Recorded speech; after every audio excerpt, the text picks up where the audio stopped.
Afternoon, everyone. As Amit said, my name is Saman Abdullah. I'm a postdoctoral researcher at UCLA, working with Professor John Wallace, who is the PI on this project. Today, I'm going to be talking about our work related to developing a comprehensive database of reinforced concrete columns and bridge tests reported in the literature around the world. Before I start, I would like to acknowledge the help we received on this project from Sarah Bukarum. She was a graduate student at UCLA, and Kyle, who was an undergraduate student at UCLA and soon be a grad student at UCLA. A little bit of a background of this project. Tests on reinforced concrete columns and bridge piers started almost half a decade ago in the US, Japan, and New Zealand. And as the time passed by, there was a significant increase in number of tests reported in the literature, especially during the last couple decades, owing to the expansion of testing facilities and observation of column and bridge pier damages that were observed in recent earthquakes. And there's been efforts since 1990s in the US to gather data from these external programs in databases. And those efforts culminated in the publication of pier column database in mid-2000s. And there's been limited updates of the pier column database since it was developed in mid-2000s. And there's been similar efforts elsewhere in Europe, maybe Japan as well. However, some limitation of these existing databases is that, for example, for the most part, they lack reporting very detailed information about the test specimens. And for example, very detailed information about the longitudinal and the transverse reinforcement, the types of focus and transverse reinforcement used, and detailed information about the loading protocol, or the very detailed information about the experimental results. And some are limited to specific geographic regions. Some are narrowly focused. They only focus on a specific type of columns. And typically, these databases do not include recently published tests on columns. As I said, there's been a significant increase in published studies on columns and bridge piers. And most do not include retrofitted columns as well. With that being said, the objective of this study is to update, expand, and replace the pier column database by adding more parameterized details and information for the existing tests in the database.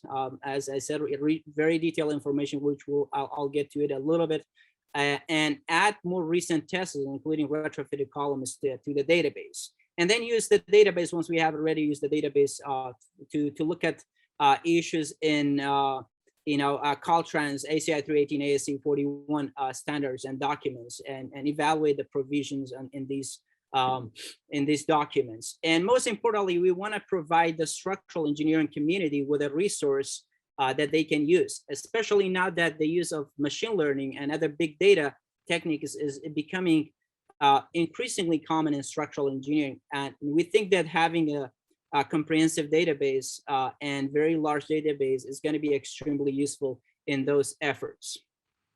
Organization and content of the database. So far, we have surveyed about 350 programs that are reported in the literature on columns and bridge piers, and these were in each of these programs, as I said, there's tests on bridge columns and building columns. And for each of these programs, we have collected papers, reports, theses, and dissertations, and we have created a folder for each of these programs where we have put all the reference documents and other related information and files to the specimens that were tested in that program. For example, force displacement plots or other text files or spreadsheet files related to moment curvature analysis and things like that. And we do realize that when we release the database for public, we may have copyright issues because we don't know how much of this material we may be able to put out there. So that's something that we have to think about before releasing the database. But having all these references associated with these external program and all the other information is extremely useful. The database consists of 9 sections, main sections, with lots of other subsections to allow for reporting very detailed and parameterized information. But it basically contains 5 clusters of data. Data about the specimens and material properties detailing, and the geometries and things like that.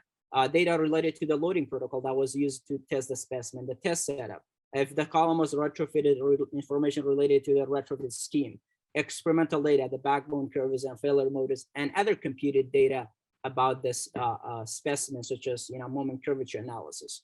Here are some example screenshots of the spreadsheet that we use for the database, and we report information on each of these specimens in a row, and that row consists of about 180 columns of data. That means there's 180 columns or cells of data for each of these specimens. And the screenshots here showing they report information on longitudinal and transverse reinforcement for the column. As you can see, there's lots of detailed and parameterized information about the reinforcement detailing. In terms of backbones, we do report the backbone for both the positive and negative directions of loading. And if there, typically the total displacement hysteretic behavior is reported, but sometimes there may be shear displacement hysteretic reported. And if that's the case, we do report the shear backbone as well, because it may allow studies related to shear flexure interaction, or evaluating the contribution of shear displacement to the overall displacement of the column. In terms of loading protocol, since there's been an increasing interest related to the impact of prior loading history on the residual reserve capacity of concrete components, we have placed a particular focus on adding information related to the loading protocol. How does a column that has been through an earthquake event perform during the next event? How has the prior loading protocol impacted the column behavior for the next event? And if we report a lot of information related to the loading protocol, whether it was monotonic or cyclic. If cyclic, what kind of loading protocol that was used to test the column? As you can see, there's examples here listed below. And if the column, whether the column was tested under uniaxial or biaxial loading, if biaxial, what kind of biaxial loading protocol was used?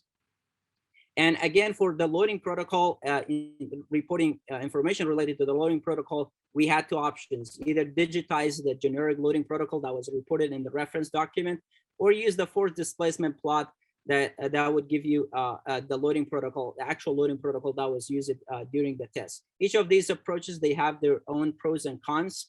Digitizing the generic loading protocol is easy, because it's easy to digitize this loading protocol. However, a lot of times, as I said, this is generic. It's given in terms of ductility factor or the normalized force.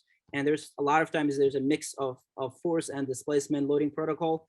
And it actually, in a lot of times, this generic loading protocol does not represent what was actually applied to the column. What was actually applied may be significantly different than the generic loading protocol. And the second option, which we think is a better option, is just use the load deformation relationship, because it represents what was actually applied to the column and it has real values. And but the problem with that is that we may not have all the data, the force displacement data for all the columns. And so two options that we have to obtain that is requested from the authors. We have done some of that, and we have done a little bit of digitization of the force displacement plots. But again, digitizing a force displacement plot is not always easy, because as you can see here, there can be a lot of overlap of the loops, and you don't know where to digitize, especially in the linear range of response. A lot of times the cycles really overlap. It's not clear where the line is going. As I said, we have started collecting force displacement data for the tests that we have so far, and we're working on adding more data, as many data as we can get our hands on. As I said, we have surveyed 350 programs, and those 350 programs, they contain about over 2,000 column and bridge peer tests.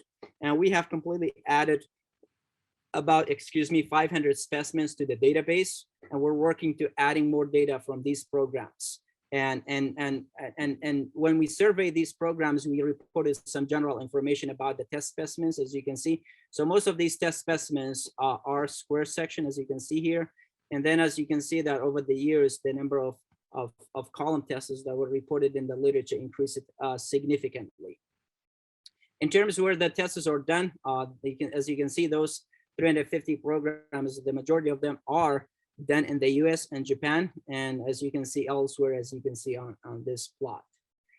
So moving forward, we want to make sure that we add as many data as possible by the end of this year. So one thing that we realized is that adding data to a comprehensive database that has 180 cells of data, it's a lot of work. It's way more work than we envisioned. So we may not exactly be able to add all the 2,000 column tests by the end of this year, but we will try to add as many data as possible by the end of this year. And then we have to find a platform where we can publish the database for the earthquake engineering community.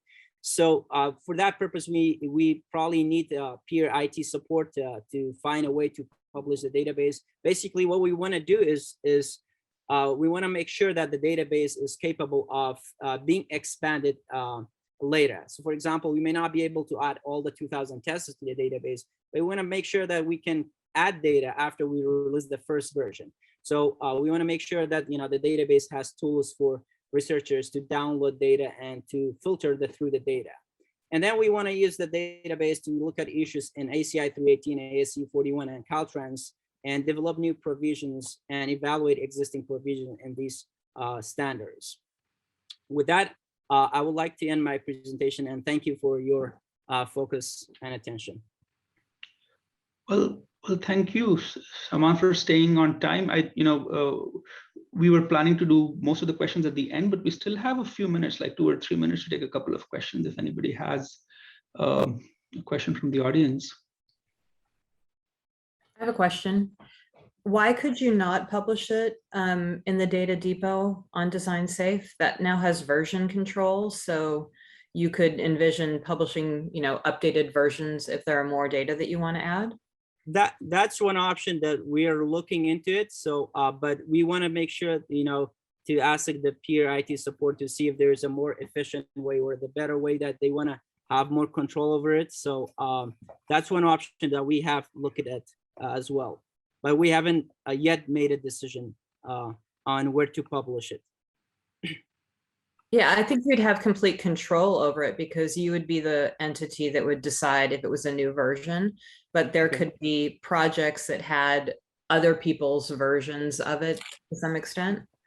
Mm-hmm.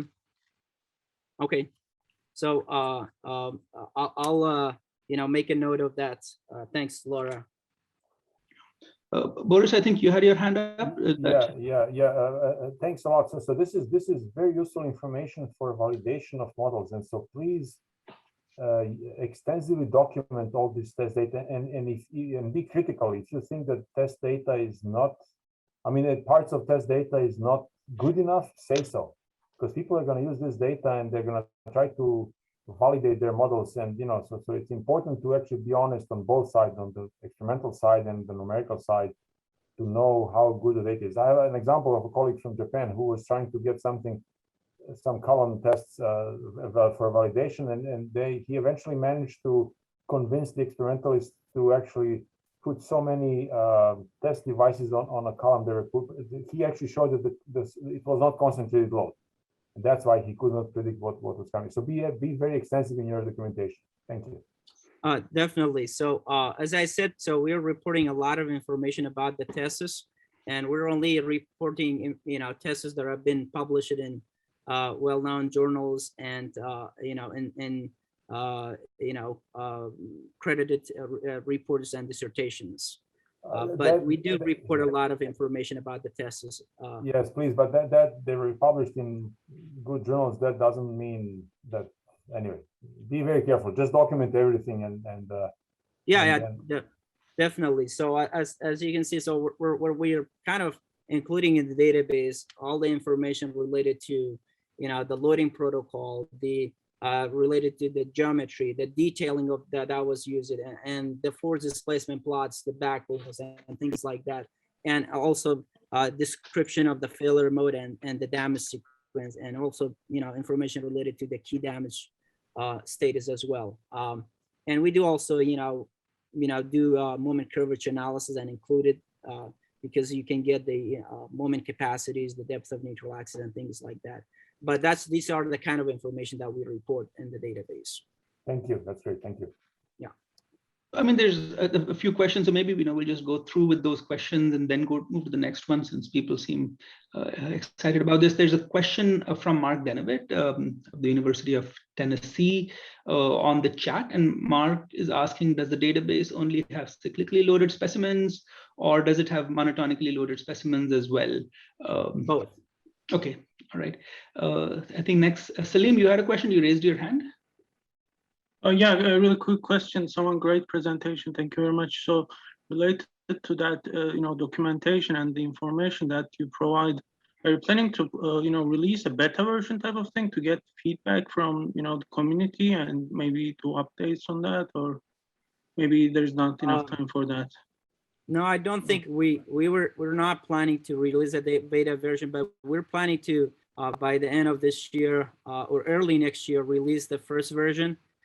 With as many data as we can add to the database, and then after that work on adding more data, and then release another version where we have added more data to the database. And if there is, in the meantime, between the first version and the second version, there's feedback and things like that, comments from the community, then we can address it in the second release of the database.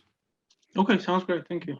Okay, and there's one more quick one, and after that, let's move on to Sashi. So if there's, there's a question from Kathy, is that if there happens to be a link to access the data, will you post it on the peer website, and is it there already? Or yeah, so once this this is going to be finalized, this will be finalized. We'll definitely announce that through peer. Okay. All right. Well, thank you.